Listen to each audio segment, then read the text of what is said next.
নমস্কার বন্ধুরা, ML education চ্যানেলে তোমাদেরকে স্বাগত জানাই। আজকের ভিডিওতে বেকার ভাতার যুবসাথীর ফর্ম কিভাবে পূরণ করতে হয় সে সম্পর্কে বিস্তারিতভাবে আলোচনা করব। ভিডিওটা খুবই গুরুত্বপূর্ণ হতে চলেছে। ভিডিওটা তোমরা প্রথম থেকে শেষ পর্যন্ত দেখতে থাকো, আর এরকমই নিত্য নতুন ভিডিও পাওয়ার জন্য চ্যানেলটিকে সাবস্ক্রাইব করে রাখো। দেখো, এখানে তোমাদের যে যুবসাথীর যে ফর্মটা আছে সেই ফর্মের মধ্যে সবার প্রথমে এখানটায় আছে to be fill in English capital letter only. এখানের এই যে ঘরগুলো আছে এই ঘরগুলো তোমাদেরকে কী করতে হবে, ইংরেজির বড় হাতের অক্ষরে পূরণ করতে হবে। আর কোন জায়গাগুলোয় তোমাদের ছোট হাতের অক্ষর পূরণ করতে হবে সেটা বলে দেবো ভিডিওর মধ্যে, তো ভিডিওটা তোমরা দেখতে থাকো। আর এখানে এই যে এখানটায় দেওয়া আছে, এখানটায় তোমাদের পাসপোর্ট সাইজের ছবি দিতে হবে। পাসপোর্ট সাইজের ছবি আঠা দিয়ে আটকানোর পর এই ছবির নিচে, মানে ছবির নিচে তোমাদেরকে সিগনেচার করতে হবে। ঠিক আছে, ছবিটার উপরেতেই আর কি, ছবির নিচের দিকে তোমাদেরকে সিগনেচার করতে হবে। এখানটায় আছে দুয়ারে সরকার রেজিস্ট্রেশন নাম্বার। তো দুয়ারে সরকারের যে রেজিস্ট্রেশন নাম্বার, তো এটা তোমাদের দুয়ারে সরকারের যে ক্যাম্প হচ্ছে সেই ক্যাম্পে দিয়ে দেবে। তো এটা নিয়ে মাথা ঘামানোর কোনো প্রয়োজন নেই। এরপর আসছে আধার নাম্বার। তো এখানটায় আধার নাম্বার তোমাদেরকে দিতে হবে। তারপর দেওয়া আছে উপভোক্তার নাম মাধ্যমিক বা সমমানের পরীক্ষা অনুযায়ী। মাধ্যমিক পরীক্ষা দেওয়ার সময় তোমাদের অ্যাডমিট কার্ডে যে নাম ছিল সেই নাম তোমাদেরকে এই ঘরের মধ্যে পূরণ করতে হবে। আর এই নামগুলো কিন্তু ক্যাপিটাল লেটারে পূরণ করতে হবে। তো নাম লেখার একটা নিয়ম বলছি। ধরো তোমাদের নামটা এতটা পর্যন্ত হলো, তো নামের পর যে পদবিটা হবে, পদবিটা কী করতে হবে, একটা ঘর ছেড়ে আবার ক্যাপিটাল লেটারে পদবিটা লিখতে হবে। ঠিক আছে, এরপর আসছে mobile number link with bank account. তোমাদের ব্যাঙ্ক অ্যাকাউন্টের সাথে যে মোবাইল নাম্বারটা লিঙ্ক করা আছে সেই মোবাইল নাম্বারটা এখানে দিতে হবে এই ঘরের মধ্যে।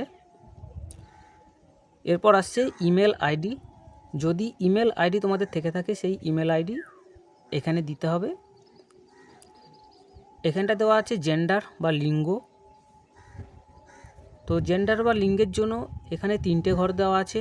একটা হচ্ছে মেল বা পুরুষ, ফিমেল বা মহিলা, আর একটা হচ্ছে আদার্স। তো তোমাদের এই তিনটে অপশানের মধ্যে যেটা হবে সেই ঘরে উপর টিকমার্ক দিতে হবে এরকম করে। ঠিক আছে,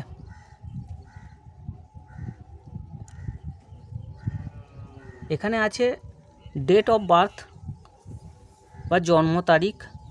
তো জন্ম তারিখের মধ্যে সবার প্রথমে আছে তারিখ, তারপর আছে মাস, তারপর আছে বছর।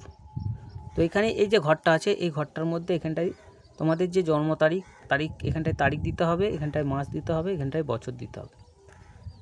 তো তোমাদের যত সালে জন্ম হয়েছে এবং সেই সাল থেকে 1/4/2026 তারিখ অনুযায়ী তোমাদের বয়স কত বছর হচ্ছে, তো সেটাকে এই ঘরের মধ্যে পূরণ করতে হবে। ঠিক আছে, এই ঘরটার মধ্যে বছরে শুধু দিতে হবে, কত বছর বয়স হচ্ছে সেটা দিতে হবে। কারো 30 হতে পারে, কারো 32, যার যত হবে আর কি, সেটা এখানে দিতে হবে। ঠিক আছে, এই ঘরটার মধ্যে তোমাদেরকে দিতে হবে।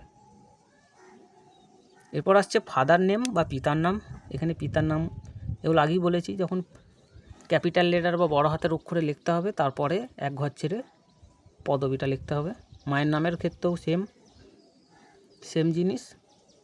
আর স্বামী বা কিংবা স্ত্রী যদি থেকে থাকে তো সেক্ষেত্রেও একই, সেক্ষেত্রেও তোমাদের ঘরগুলোর মধ্যে পূরণ করতে হবে যেমনভাবে আগে বললাম। এরপর আসছে ক্যাটাগরি। তো ক্যাটাগরি তোমাদের যেটা ক্যাটাগরি আছে, কেউ তফসিলি জাতি, কেউ তফসিলি উপজাতি কিংবা অন্যান্য।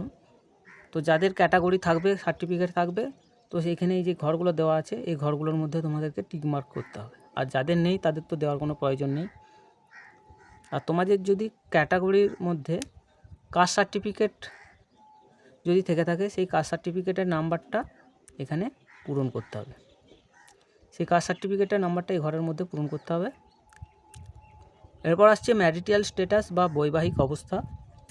তো তোমরা বিবাহিত না অবিবাহিত, বিধবা না বিপত্নিক কিংবা বিচ্ছিন্ন সেপারেটেড, তো এইগুলোর মধ্যে তোমরা যেটা হবে তো সেটাকে এই ঘরের মধ্যে টিকমার্ক দিতে হবে, ঠিক আছে। এই যে ঘরগুলো আছে এই ঘরগুলোর মধ্যে তোমাদেরকে টিকমার্ক দিতে হবে, যেটা সঠিক হবে সেটাকে টিকমার্ক দিতে হবে। এরপর আসছে কন্ট্যাক্ট ডিটেলস। তো কন্ট্যাক্ট ডিটেলসের মধ্যে এখানটায় হচ্ছে হাউস নাম্বার বা বাড়ির নাম্বার। তোমাদের যদি বাড়ির নাম্বার থেকে থাকে তো এখানে বাড়ির নাম্বার দিতে হবে। এরপর দিতে হবে ভিলেজ, টাউন বা সিটি, গ্রাম, শহর বা নগরী। তো যে নামগুলো থাকবে সেই নামগুলো দিতে হবে এখানে। দেখো এখানে ভালো করে বলছি, প্রত্যেকটা ঘর কিন্তু ক্যাপিটাল লেটারে পূরণ করতে হবে, ক্যাপিটাল লেটারে। এখানে প্রত্যেকটা ঘর কিন্তু ক্যাপিটাল লেটারে পূরণ করতে হবে। তারপর আসছে পোস্ট অফিস, এখানটা হচ্ছে পোস্ট অফিস। তারপর হচ্ছে গ্রাম পঞ্চায়েত, ব্লক, মিউনিসিপ্যালিটি, কর্পোরেশন। এখানটা হচ্ছে পুলিশ স্টেশন, ডিস্ট্রিক্ট আর পিনকোড। এই প্রত্যেকটা ঘর তোমাদেরকে ভালো করে ফিল আপ করতে হবে, ঠিক আছে। তো এটা গেল প্রথম পাতা। এরপর দ্বিতীয় যে পাতাটা আছে সেটা দেখাবো।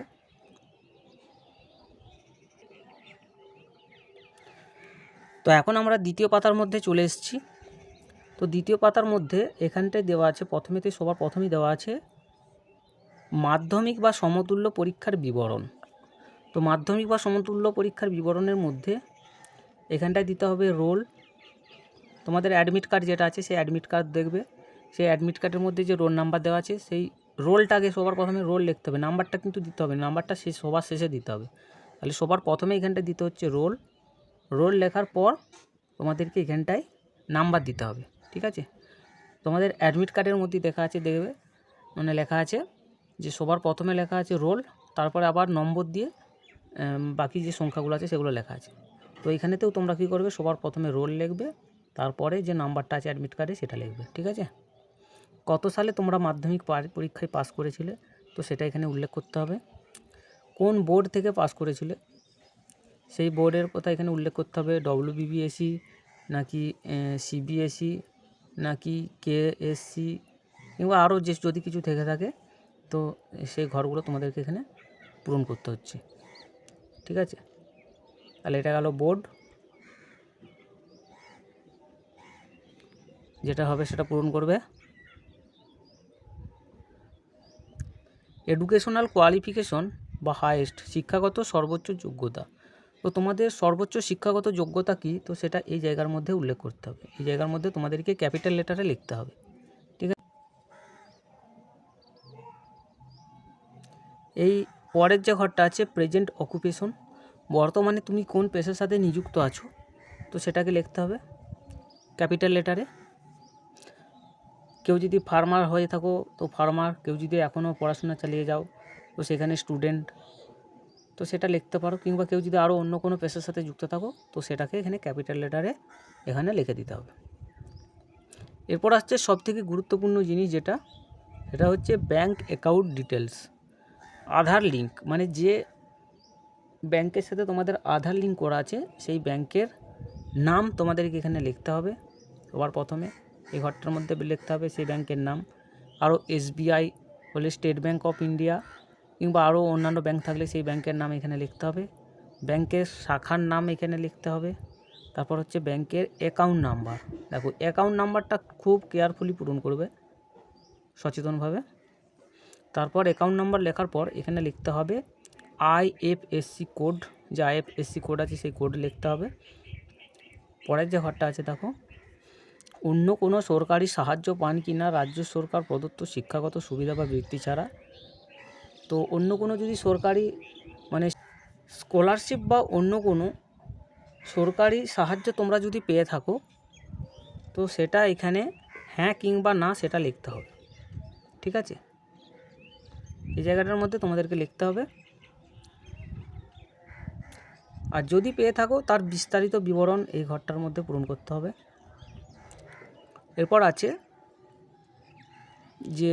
যে ডকুমেন্টসগুলো তোমাদেরকে জমা করতে হবে সেই ডকুমেন্টসগুলো এখানে টিকমার্ক দিতে হবে। টিকমার্ক দিয়ে তোমাদেরকে সেলফ অ্যাটেস্টেড করে জমা দিতে হবে। তো এখানে যে ডকুমেন্টসগুলো জমা দিতে হবে সবার প্রথমে আছে মাধ্যমিক বা সমতুল্য পরীক্ষার অ্যাডমিট কার্ড, তারপর আসছে মাধ্যমিক বা সমতুল্য পরীক্ষার মার্কশিট বা শিক্ষাগত যোগ্যতার certificate, copy of Aadhaar card, Aadhaar কার্ডের copy, copy of voter card, voter কার্ডের copy, first page of passbook, ব্যাংকের পাসবইয়ের প্রথম পাতার জেরক্স। তারপর আছে ST OBC যদি সার্টিফিকেট থেকে থাকে সেই সার্টিফিকেটের জেরক্স। সেগুলো জেরক্স করে কী করতে হবে না সেলফ অ্যাটেস্টেড করতে হবে, সেলফ অ্যাটেস্টেড করে সেখানে জমা দিতে হবে।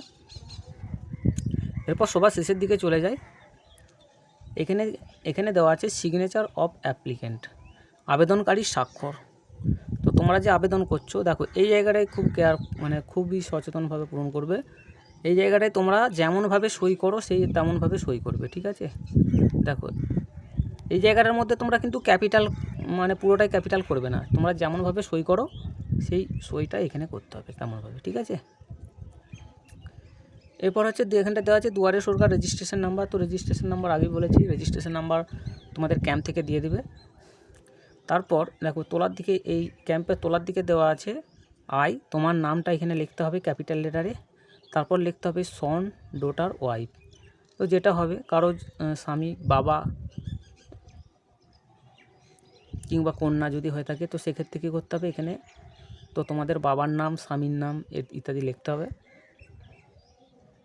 তারপরে হচ্ছে অ্যাপ্লিকেশন অন, কোন তারিখে তোমরা আবেদন করছো সেই আবেদনের তারিখ উল্লেখ করতে হবে। এখানটায় দিতে হবে মোবাইল নাম্বার, আর সবার শেষে দিতে হবে আধার নাম্বার, ঠিক আছে। তো এটা গেল।